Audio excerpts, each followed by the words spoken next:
खैर में उपचुनाव होना और लगातार 2 बार के पूर्व में विधायक रहे और वर्तमान में हाथरस लोकसभा के सांसद अनूप वाल्मीकि मेरे साथ मौजूद हैं।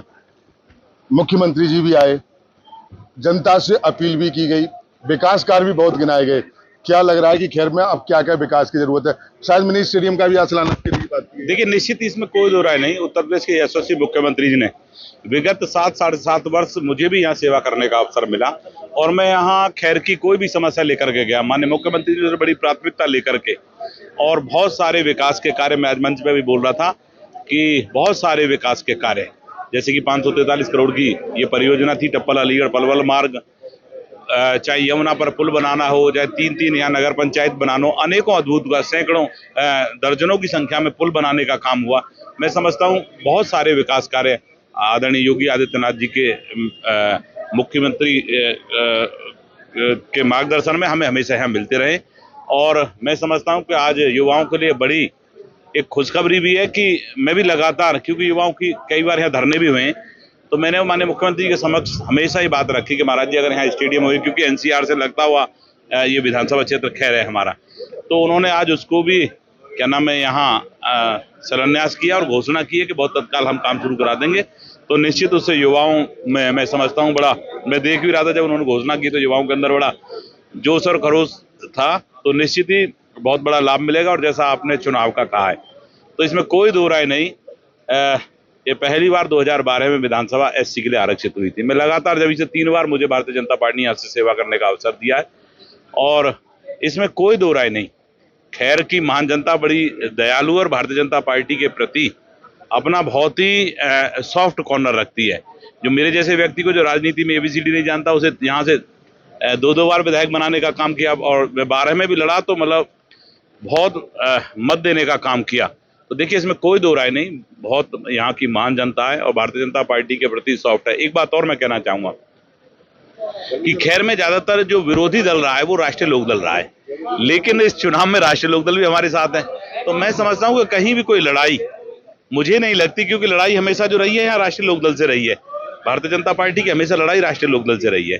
तो मैं समझता हूँ कि अब राष्ट्रीय लोकदल के साथ आने से भारतीय जनता पार्टी को और बल मिलेगा। यहाँ से जो भी हमारे भारतीय जनता पार्टी के कार्यकर्ता प्रत्याशी होगा, निश्चित मैं समझता हूँ कि जो मुझे भी यहाँ कार्यकर्ता भाव से लगभग मैं 75 और 80 हजार के बीच में 76,000 कुछ वोटों से मैंने यहाँ 2022 का चुनाव जीता था। मैं समझता हूँ उससे ज्यादा बड़े अंतर से इस उपचुनाव को जीतने का काम भारतीय जनता पार्टी और राष्ट्रीय लोकदल करेगा। देखिए, आगामी चुनाव का 2027 में जो चुनाव होना है विधानसभा, उसका सेमीफाइनल देखा जा रहा है। उत्तर प्रदेश की 10 सीट है। कारण भी यही है कि 2-2 मंत्री एक-एक विधानसभा में लगा दिए गए हैं। तो क्या लग रहा है, मन में कुछ डाउट, या जो ये लोकसभा का भी जो परिणाम आया था, यहाँ कहीं ना कहीं भारतीय जनता पार्टी के प्रत्याशी थोड़े वोट कम पा पाए थे, 1400 के आसपास कम, तो क्या कारण है इसीलिए 2 मंत्री लगाए गए? अच्छा, जनता में अभी ऐसा कौन कौन के कारण है? क्योंकि आपकी कर्म इसलिए रहा है, खैर 2 बार से आप लगातार बता रहे हैं, आप हाथरस लोकसभा में इतना नहीं परिचित है जितना आप खैर की जनता को जानते हैं। तो क्या लग रहा है अभी कौन कौन से विकास कार्य हैं?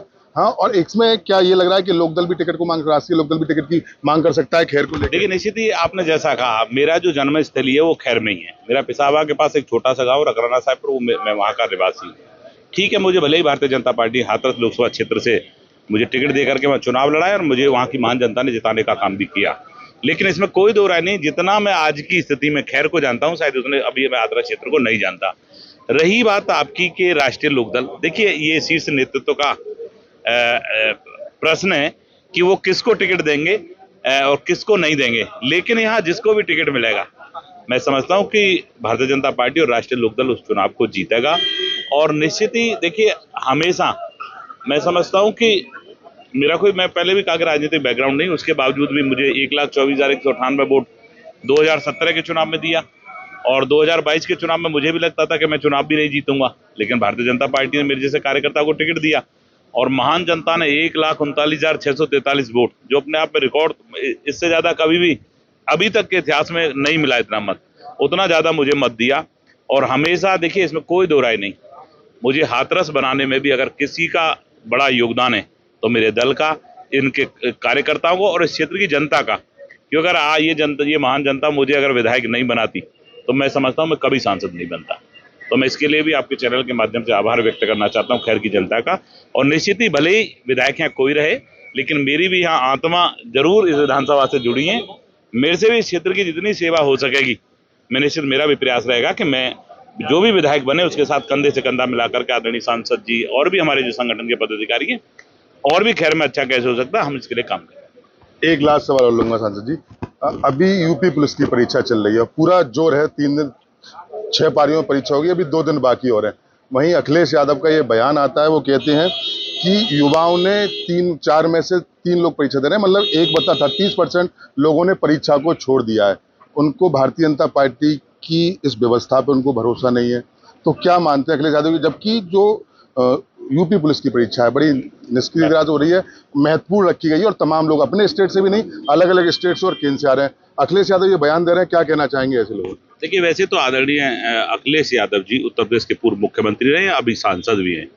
मैं समझता हूं कि इस तरह का, मैं समझता हूं, नहीं कहना चाहिए। देखिए, भारतीय जनता पार्टी की सरकार में लगभग हम 6.5 लाख से अधिक रोजगार, सरकारी रोजगार की मैं बात करूं, वो आदरणीय योगी आदित्यनाथ जी की सरकार दे चुकी है। और हमने और हमारी सरकार ने बिना किसी भेदभाव के, न किसी की जाति देखी कि इस जाति का हमारा वोटर है तो इसको नई नौकरी मिलनी चाहिए, ना कोई मजहब ना मत, सभी वर्गों को समान समझ के जो बच्चा काबिल है, ठीक है, जिसने अच्छा एग्जाम क्वालिफाई किया, उसके आधार पर हमारी सरकार ने बिना किसी भेदभाव के नौकरी देने का काम किया। मैं आपके चैनल के माध्यम से जरूर कहना चाहूंगा कि अगर 2017 से हम पूर्व चले जाएं उनकी सरकार के कार्यकालों में, तो देखिए, मैं नहीं कह रहा, ये जनता जनार्दन कह दिए कि किस तरह का क्या होता था। तो निश्चित ही मैं समझता हूं कि जनता पूरी तरह संतुष्ट है। जिस तरह का रोजगार, जिस तरह की सरकारी नौकरी माननीय मुख्यमंत्री जी के कार्यकाल में दी है, मैं समझता हूं जनता को कहीं भी कोई एक बच्चा भी कोई नहीं कह सकता कि मेरे साथ किसी तरह का भेदभाव, किसी तरह का। कई बार मैं भी पूछता हूं, जो बड़ी बड़ी पोस्टों पे क्या नाम है हमारे वो लगे, तो वो भी कहते हैं कि जी इतनी फेयर व्यवस्था हमने नहीं देखी। आरक्षण में वर्गीकरण को लेके मायावती हो, आजाद समाज पार्टी हो, चाहे वो अखिलेश यादव हो, लगातार सुप्रीम कोर्ट के फैसले का विरोध कर रहे हैं। लेकिन मैंने देखा, जिस समाज से आप आते हैं, वाल्मीकि समाज की अगर मैं बात करूं, वो एक तरफ जश्न मना रहे हैं। ये लोग विरोध क्यों कर रहे हैं? देखिए, अभी कोई इस पे किसी तरह का एक आदरणीय उच्चतम न्यायालय की एक अपनी राय है, उन्होंने जो 7 कमेटी का जजेस का जो पैनल है, उन्होंने अपनी राय दी है। तो देखिए, जो हमारी पार्टी की क्या नाम है विचारधारा है, निश्चित ही आदरणीय प्रधानमंत्री जी से हम सब लोग मिले थे। अभी सभी सांसद, हम SC और ST के सभी सांसद माननीय प्रधानमंत्री जी से हम लोग मिले थे। उन्होंने पूर्णतः आश्वस्त और आश्वासन दिया है कि हम किसी भी तरह का क्रीमी लेयर हो, ठीक है, इसको लागू नहीं होने देंगे। अच्छा, एक लास्ट सवाल मैं और ले लेता हूँ। मेरा कहना यही था कि जिस तरीके से चुनाव होना है, आजाद समाज पार्टी चंद्रशेखर आजाद नगीना के सांसद हैं, वो कह रहे हैं खैर से हम मजबूत दमदारी से चुनाव लड़ेंगे और हमारी बूथ लेवल पे तैयारी है। क्या कहना चाहेंगे? देखिए, निश्चित ही वो उनका दल है, क्या करते हैं, ठीक है, अच्छी बात है, चुनाव लड़ाते हैं, सबको चुनाव लड़ने का, राजनीतिक दल को सबको चुनाव लड़ने का अधिकार है। लेकिन मैं दावे के साथ कह सकता हूं कि खैर में निश्चित ही भारतीय जनता पार्टी और हमारे यहाँ पूर्व में मुख्य विपक्षी दल रहा है राष्ट्रीय लोकदल, जब हम दोनों साथ आ गए तो मैं समझता हूँ किसी की कहीं भी कोई गुंजाइश नहीं है। आप देख लेना, जिस दिन यहाँ अधिसूचना जारी होगी और जिस दिन परिणाम आएंगे, खैर विधानसभा पुनः इतिहास दोहराएगी और भारतीय जनता पार्टी और राष्ट्रीय लोकदल का है जो भी कैंडिडेट होगा, वो निश्चित प्रचंड बहुमत से यहाँ जीतने का काम करेगा। देखिए, ये थे हमारे साथ में अनूप वाल्मीकि, जो कि हाथरस लोकसभा से सांसद थे। और लेकिन देखिए, सवाल उनसे हमने क्यों किए कि वो लगातार 2 बार से विधायक रह चुके हैं खैर विधानसभा से। इनकी जन्म स्थली और कर्म स्थली खैर विधानसभा रही, और खैर को ये भली बात ही जानते हैं। उन्होंने साफ तौर से ये भी कहा कि चाहे चंद्रशेखर आजाद हो, उनकी पार्टी के लड़ने का तरीका है, लेकिन यहाँ का जो मुख्य विपक्षी दल रहा है वो राष्ट्रीय लोकदल रहा है। और अब राष्ट्रीय लोकदल और भारतीय जनता पार्टी का गठबंधन है, तो एक बार फिर टिकट किसको मिले, चाहे राष्ट्रीय लोकदल को मिले या बीजेपी को मिले, तो लगातार इनका कहना है कि एक बड़ी जो कि होने वाला जो उपचुनाव है, तो भारी वोटों के साथ में NDA जो है कमल खिलाने का काम करेगा। मैं सूर्य नवाब के साथ मोहित गुप्ता, TV9 अलीगढ़।